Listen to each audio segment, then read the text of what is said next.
احط نفسي في بيئه تتحداني. لو انا اشطر واحد في اصحابي يبقى انا محتاج اشوف صحاب احسن، محتاج اشوف صحاب تانيين، اطلع فوق.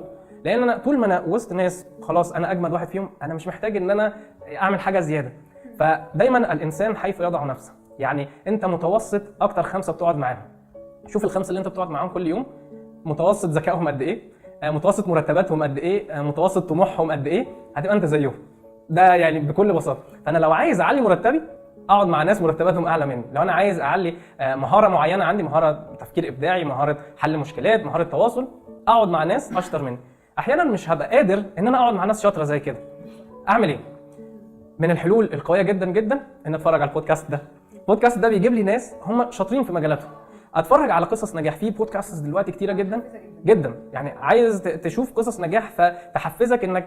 انا بحس وانا بتفرج على البودكاست ان انا بقيت صاحب الناس اللي قاعده في البودكاست. انا طول الوقت معايا البودكاست ده، فايا كان الحاجه اللي بعملها سماعات في وداني وبسمع بودكاست. مش زي برامج التلفزيون او حاجه كده نمطيه شويه، لا احنا بقينا بنقعد نسمع قصص نجاح، تجارب شخصيه، وحتى قصص فشل بنستفيد منها.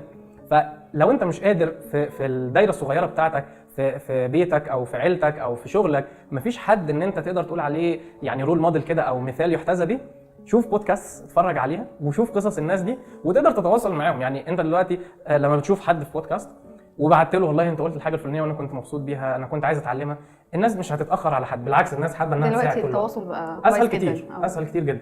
فاتصاحب على الناس الناجحه دي، لو مش بطريقه واقعيه فيزيكال بتقابلهم كل يوم، فبطريقه افتراضيه اونلاين تقدر تحط نفسك وسط الناس دي كلها. فيعني دي من الحاجات اللي بتشجع الواحد باستمرار ان هو